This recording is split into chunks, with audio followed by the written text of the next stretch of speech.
សូមស្វាគមន៍មកកាន់កម្មវិធីចម្លើយសម្រាប់ថ្ងៃនេះចែករំលែកនៅចំណេះដឹងសំខាន់ចម្លើយជាក់ស្ដែងចំពោះបញ្ហាជួបប្រទះក្នុងជីវិតរស់នៅប្រចាំថ្ងៃបទពិសោធន៍ពិតដែលនិយាយអំពីជីវិតរបស់យើងសពថ្ងៃការតស៊ូផ្ទាល់ខ្លួនបញ្ហាប្រឈមនៅក្នុងគ្រួសារព្រះជាម្ចាស់នៅតែធ្វើការក្នុងជីវិតប្រចាំថ្ងៃរបស់យើងផ្ដល់ក្តីសង្ឃឹមនិងទិសដៅសូមគោរពនឹងជម្រាបសួរប្រិយមិត្តទាំងអស់របស់វិទ្យុគ្រួសារសូមស្វាគមន៍សាជាថ្មីមកកាន់កម្មវិធីចម្លើយសម្រាប់ថ្ងៃនេះកម្មវិធីចម្លើយសម្រាប់ថ្ងៃនេះគឺជាកម្មវិធីខ្លីមួយដែលអាចជួយឲ្យជីវិតរបស់លោកអ្នកកាន់តែប្រសើរឡើង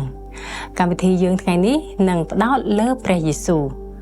ប្រិយមិត្តយើងថ្ងៃនេះសួរថាតើព្រះយេស៊ូវជានរណាទៅនេះជាសំណួរមួយដែលមនុស្សបានសួរជាង 2000 ឆ្នាំមកហើយអ្នកខ្លះក៏និយាយថាព្រះយេស៊ូវត្រឹមជាគ្រូបង្រៀនដ៏ពូកែអស្ចារ្យជាហោរាឬជាមនុស្សល្អម្នាក់ប៉ុណ្ណោះហើយអ្នកផ្សេងទៀតក៏និយាយថាព្រះអង្គជាអ្នកធ្វើបដិវត្តម្នាក់ដែលនាំឲ្យមានការកែប្រែប្រព័ន្ធសាសនានិងប្រព័ន្ធនយោបាយនៅសម័យត្រង់ប៉ុន្តែព្រះយេស៊ូវផ្ទាល់មានព្រះបន្ទូលយ៉ាងច្បាស់ថាទ្រង់គឺជាព្រះរាជបុត្រានៃព្រះជាព្រះសង្គ្រោះនៃពិភពលោកជាព្រះមួយអង្គដែលបានយាងមកដើម្បីឲ្យយើងទទួលបានជីវិតអកលព្រះយេស៊ូវលើសពីមនុស្សម្នាក់ទៅទៀតព្រះយេស៊ូវមិនត្រឹមតែជាអ្នកដឹកនាំសាសនាម្នាក់ប៉ុណ្ណោះព្រះអង្គគឺជាព្រះជាម្ចាស់ដែលត្រឡប់ជាសាច់ឈាមដែលកំពុងគង់នៅក្នុងចំណោមយើងព្រះគម្ពីរយ៉ូហានជំពូក 1 ខ 14ព្រះអង្គបានប្រោសអ្នកជំងឺឲ្យបានប្រទានអាហារដល់អស់អ្នកដែលស្រេកឃ្លានបានអត់ទោសអំពើបាប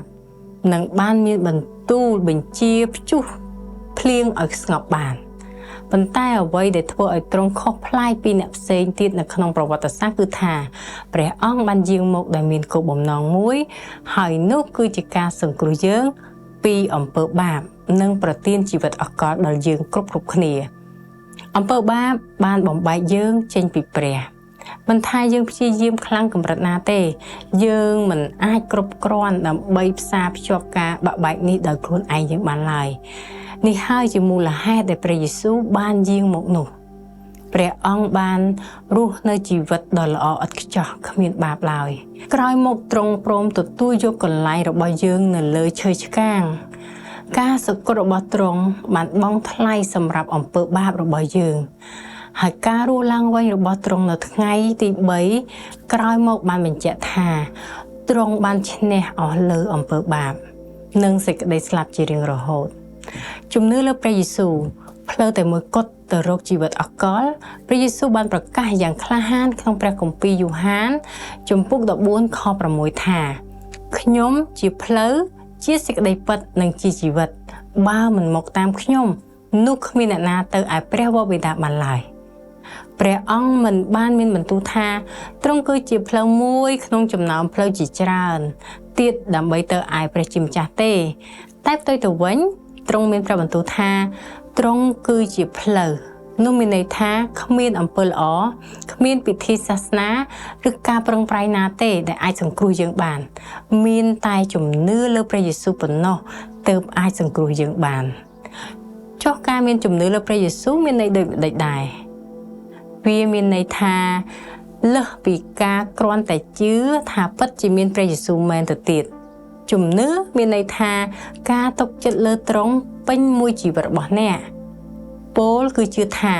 ព្រះអង្គបានសគត់សម្រាប់អ្នកទ្រង់បានរស់ឡើងវិញហើយជឿទៀតថាការលះបង់របស់ទ្រង់គឺគ្រប់គ្រាន់ដើម្បីសង្គ្រោះអ្នក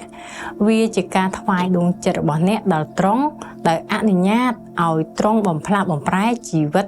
ពីក្នុងជំរឿចិត្តរបស់អ្នកហេតុអ្វីបានជាយើងជឿលើព្រះយេស៊ូវអាចបំផ្លាស់បំប្រែយើងគ្រប់យ៉ាងបានការជឿព្រះយេស៊ូវមិនត្រឹមតែផ្លាស់ប្ដូរភាពអកលរបស់អ្នកប៉ុណ្ណោះទេប៉ុន្តែក៏អាចផ្លាស់ប្ដូរជីវិតរបស់យើងនាពេលបច្ចុប្បន្នផងដែរនៅពេលអ្នកជឿលើទ្រង់អ្នកនឹងទទួលបានការអត់ទោស មានសេរីភាពពីពិរតភាពនិងភាពអាម៉ាស់ហើយទទួលបានអត្តសញ្ញាណថ្មីក្នុងនាមជាកូនព្រះព្រះគម្ពីរកូរិនថូសខ្សែទី2ចំពុក5ខ17ព្រះបន្ទូលរបស់ព្រះបានសន្យាថាអ្នកលែងត្រូវបានកំណត់ដោយអតីតកាលបរាជ័យឬការលំបាករបស់អ្នកទៀតហើយផ្ទុយទៅវិញព្រះស្រឡាញ់អ្នកទទួលយកអ្នកនិងកែប្រែជីវិតអ្នកជាថ្មីជីវិតអ្នកជាមួយព្រះយេស៊ូវមិនមែនជារឿងងាយស្រួលនោះទេប៉ុន្តែជាជីវិតមួយពេញដោយសេចក្តីសុខសាន្តសេចក្តីសង្ឃឹមនិងគោលបំណងនៅពេលដែលជីវិតនេះជួបព្យុះអ្នកមិនប្រឈមព្យុះទាំងអស់នោះតែម្នាក់ឯងទៀតឡើយនៅពេលអ្នកមានអារម្មណ៍វង្វេងចូលទុកចិត្តនិងជឿលើព្រះយេស៊ូវចុះទ្រង់ជួយដឹកនាំផ្លូវអ្នកនៅពេលអ្នកខ្សោយព្រះអង្គប្រទានកម្លាំងអ្នកសេចក្តីស្រឡាញ់របស់ទ្រង់នៅដដែលសេចក្តីសន្យារបស់ទ្រង់នៅតែជាការពិតហើយព្រះគុណរបស់ទ្រង់មិនចេះរីងស្ងួតសោះសម្រាប់ជីវិតយើងគ្រប់គ្នាជីវិតអកលជាអំណោយទានមិនមែនជារង្វាន់នោះទេមនុស្សជាច្រើនគិតថា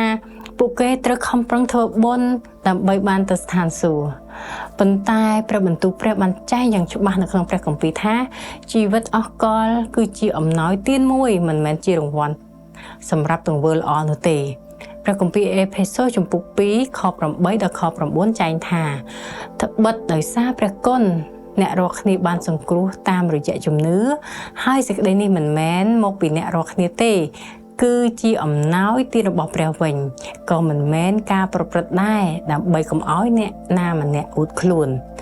បើសេចក្តីសង្គ្រោះគឺជាអ្វីមួយដែលយើងត្រូវខំប្រឹងដើម្បីបានណាយើងនឹងគ្មានថ្ងៃដឹងថាយើងបានធ្វើគ្រប់គ្រាន់នោះឡើយប៉ុន្តែព្រះយេស៊ូវប្រទានការធានាអះអាងទាំងស្រុងដល់យើងថានៅពេលយើងទុកចិត្តលើទ្រង់នោះយើងនឹងទទួលបានសេចក្តីសង្គ្រោះយើងអត់ចាំបាច់រស់នៅក្នុងភាពភ័យខ្លាចថាតើយើងធ្វើបានល្អគ្រប់គ្រាន់នៅដើម្បីទទួលបានសេចក្តីសង្គ្រោះឬការទាំងអស់នោះឡើយយើងគ្រាន់តែទុកចិត្តលើកិច្ចការចុងក្រោយរបស់ទ្រង់ដែលត្រូវបានបញ្ជាក់នៅពេលដែលទ្រង់បានសុគតនៅលើឈើឆ្កាងបានបញ្ចុះបានរស់ឡើងវិញពីការសុគតនិងបានយាងទៅស្ថានសួគ៌បានហើយសេចក្តីអញ្ជើញទៅរកព្រះយេស៊ូវបើអ្នកមិនជឿលើព្រះយេស៊ូវព្រះអង្គកំពុងតែអញ្ជើញអ្នកឲ្យជឿលើទ្រង់នៅក្នុងថ្ងៃនេះព្រះអង្គស្រឡាញ់អ្នកខ្លាំងជាងអ្វីដែលអ្នកអាចស្រមៃឃើញទៅទៀតមិនថាអ្នកបានធ្វើអ្វីមិនថាអ្នកមានអារម្មណ៍បែបណា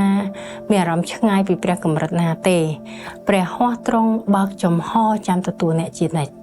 អ្វីដែលទ្រង់ស្នើសុំអ្នកគឺសូមឲ្យអ្នកចូលទៅរកទ្រង់ទាំងជឿថាព្រះអង្គជាព្រះសង្គ្រោះព្រះអង្គជាព្រះរបស់អ្នក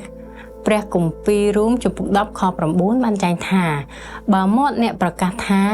ព្រះយេស៊ូវជាព្រះអម្ចាស់ហើយជឿក្នុងចិត្តថាព្រះបានប្រោសឲ្យព្រះអង្គមានប្រជញ្ញរស់ពីស្លាប់ឡើងវិញនោះអ្នកនឹងបានសង្គ្រោះគឺមានតែប៉ុណ្្នឹងឯងមិនមែនជាសាសនាទេវាជាការមានជំនឿ